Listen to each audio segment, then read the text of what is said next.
Selamat bertemu kembali dalam ruangan belajar geografi bersama saya Diego Augustin. Pada kali ini saya akan menerangkan topik pengaruh cuaca dan iklim terhadap kegiatan manusia di Malaysia. Tajuk kecil ini adalah subtajuk dari bab 4 Cuaca dan Iklim di Malaysia. Sebelum kita masuk dalam tajuk ini, terlebih dahulu kita lihat dua kata kunci dalam tajuk ini untuk memudahkan Anda memahami konsep yang hendak diketengahkan dalam tajuk ini. Jadi, kata kunci yang pertama ialah pengaruh cuaca. Dan yang kedua, kegiatan manusia. Dalam pelajaran lepas, saya ada menyebut maksud istilah cuaca sebagai keadaan atmosfera dalam jangka masa yang pendek. Jadi apabila perkataan cuaca digabungkan dengan perkataan pengaruh, ia membentuk rangkai kata pengaruh cuaca. Oleh itu, dalam perspektif geografi, pengaruh cuaca bermaksud bagaimana perubahan cuaca yang tidak menentu mempengaruhi aktiviti manusia, atau pendek kata, bagaimana perubahan cuaca dimanfaat oleh manusia dalam kehidupan seharian. Istilah yang kedua ialah aktiviti manusia. Istilah aktiviti manusia merangkumi semua aspek bidang kehidupan. Tetapi istilah ini boleh diperkecilkan skop maksudnya apabila dilihat melalui kacamata geografi ekonomi. Yakni istilah merujuk pada ekonomi tradisional dalam konteks manusia sebagai manusia geografi ekonomi yang memanfaatkan hubungan manusia geografi ekonomi dengan alam sekitar. Dalam menerangkan pengaruh cuaca terhadap kegiatan manusia, kita perlu kembali pada konsep hubungan manusia dengan alam sekitar. Oleh itu, dalam konteks pelajaran kita pada kali ini, saya akan jelaskan hubungan manusia dengan alam sekitar dalam konteks ekonomi dengan menganggap manusia sebagai manusia ekonomi. Sebagai manusia ekonomi, manusia menjalankan kegiatan harian melalui hubungan tradisi manusia dengan alam sekitar. Raja ini menunjukkan hubungan manusia dengan alam sekitar. Kelangsungan hubungan manusia dengan alam sekitar berlangsung di atas ruang permukaan bumi. Manusia menjalankan kegiatan ekonomi di atas ruang lingkup permukaan bumi, berinteraksi dengan alam sekitar melalui aktiviti ekonomi primer. Dalam hubungan interaksi manusia dengan alam sekitar, wujud istilah geografi ekonomi yang wujud melalui pengetahuan manusia terhadap alam sekitar yang berkembang selaras dengan peningkatan pengetahuan dan teknologi. Interaksi manusia dengan alam sekitar adalah melalui geografi ekonomi. Dalam konteks pelajaran ini, kegiatan manusia dilihat melalui interaksi manusia alam sekitar melalui aktiviti ekonomi primer, yaitu pertanian, pembalakan, perikanan, dan pelancongan. Jadi, dalam pelajaran kita kali ini, alam sekitar yang diwakili oleh unsur cuaca mempunyai pengaruh terhadap kegiatan manusia dalam konteks aktiviti ekonomi dalam industri primer. Artikel ini saya tulis pada tahun 2016 dan dalam artikel ini apa yang dimaksudkan dengan geografi ekonomi yang merujuk pada wilayah ekonomi yang berada di luar bandar dan zon peralihan termasuk kawasan pedalaman. Raja ini menunjukkan density dan diffusi intensity wilayah ekonomi.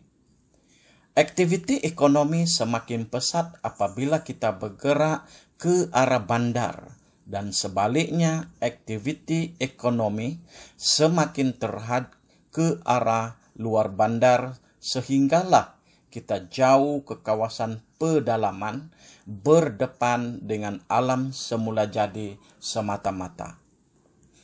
Oleh itu, dalam pelajaran kali ini, kita akan tertumpu pada kegiatan manusia yang dirujuk sebagai ekonomi tradisional dalam industri ekonomi primer yang mengaitkan hubungan langsung manusia ekonomi dengan alam sekitar. Hubungan langsung cuaca, geografi, dan aktiviti manusia dijelaskan melalui ilustrasi ini. Semua aktiviti kehidupan manusia, sama ada manusia ekonomi atau manusia geografi ekonomi, berlangsung di atas ruang lingkup permukaan bumi yang dipanggil sebagai alam sekitar melalui hubungan tradisional interaksi manusia alam sekitar. Hubungan ini apa yang kita lihat melalui aktiviti ekonomi primer seperti pertanian, perikanan, pembalakan, dan perlumbungan. Dan yang sekarang kita lihat ada dikaitkan pula dengan pelancongan.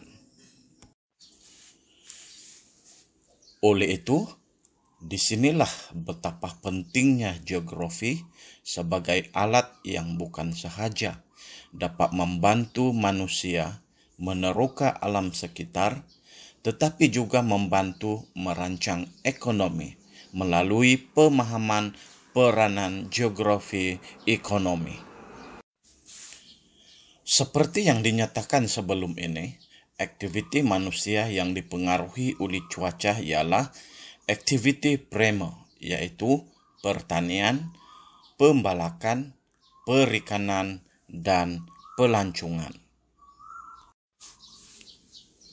Pengaruh cuaca terhadap aktiviti manusia yang pertama ialah pertanian yang dikaitkan dengan iklim khatulistiwa yang panas dan lembab sepanjang tahun, menggalakkan penanaman padi sawah, getah, kelapa sawit, dan lada hitam.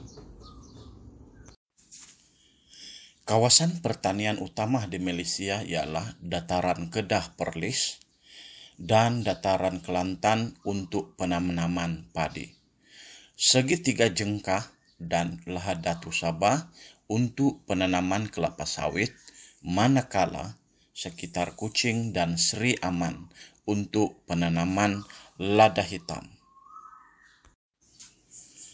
Pertanian juga dapat dijalankan di kawasan tanah tinggi yang mengalami suhu 18 darjah hingga 21 darjah Celcius untuk penanaman teh, sayur-sayuran, bunga dan buah-buahan, hawa sederhana seperti di Cameron Highland, Pahang, dan Kundasang di Sabah. Cuaca juga mempengaruhi aktiviti pembalakan yang dijalankan di kawasan pedalaman semenanjung Malaysia, pedalaman Sabah dan Sarawak yang dijalankan hanya pada musim panas. Suhu yang tinggi dan hujan yang banyak menggalakkan pertumbuhan pokok yang berharga seperti cengal, meranti, keruing dan nyatu terdapat di hutan Malaysia yang menggalakkan pembalakan. Begitu juga dengan aktiviti perikanan yang dipengaruhi oleh cuaca, terutama pada musim tengkujuh pada masa angin monsun timur laut yang menyebabkan nelayan di pantai timur semenanjung tidak dapat turun ke laut kerana Laut Cina Selatan bergelora. Walau bagaimanapun, nelayan di pantai barat semenanjung masih dapat menjalankan aktiviti perikanan sepanjang tahun kerana Selat Malaka terlindung daripada tiupan angin monsun barat daya pada bulan Mei hingga September, kerana terlindung oleh Pulau Sumatera. Manakala semasa angin monsun timur laut terlindung oleh banjaran Titiwangsa. Cuaca yang panas terik dimanfaatkan oleh nelayan untuk menjemur ikan masin. Satu lagi kegiatan aktiviti ekonomi prima ialah aktiviti pelancongan. Sejak kebelakangan ini, aktiviti pelancongan semakin popular yang berasaskan alam sekitar dikenali sebagai ekopelancongan. Malah pelancongan berasaskan pertanian juga semakin popular yang dikenali sebagai agrotourism seperti di Cameron Highlands. Terdapat banyak pelancongan berasaskan alam sekitar seperti di kawasan hutan simpan, air terjun, aktiviti mendaki gunung yang dijalankan pada musim panas. Suhu air laut di antara 20 darjah hingga 30 darjah menggalakkan pertumbuhan batu karang, sekaligus menarik pelancong datang dari luar negara ke kawasan taman laut di negara ini seperti Pulau Payar, Pulau Tiuman, Pulau Sipadan, dan lain-lain. Keratan akhbar ini merupakan informasi geografi terkini dalam aspek pelancongan. Pulau Sipadan yang menjadi rebutan di arena antarabangsa telah disahkan sebagai milik negara Persekutuan Malaysia pada tahun 2002 melalui Pengadilan Mahkamah Antarabangsa. Sehubungan dengan itu, melalui rundingan berkaitan perjanjian M63, Kerajaan Persekutuan bersetuju mengembalikan pentadbiran pulau ini kepada Kerajaan Sabah. Fakta baru untuk diketahui oleh pelajar dalam aspek pelancongan. Sebagai kesimpulan, aktiviti ekonomi prima yang kebanyakannya berada di zon ekonomi luar bandar, zon peralihan dan kawasan pedalaman. Cuaca memainkan peranan yang sangat besar dalam hubungan interaksi manusia geografi ekonomi dengan alam sekitar. Walau bagaimanapun, aktiviti ekonomi bagi industri prima di bandar dan bandar besar sangat sedikit atau tidak dipengaruhi oleh cuaca, kerana ia ada kaitan dengan pengetahuan manusia terhadap alam sekitar yang berkembang selaras dengan peningkatan ilmu pengetahuan dan teknologi moden. Sekian saja pelajaran kali ini. Jangan lupa jawab soalan kuis yang saya sediakan pada pautan di bawah.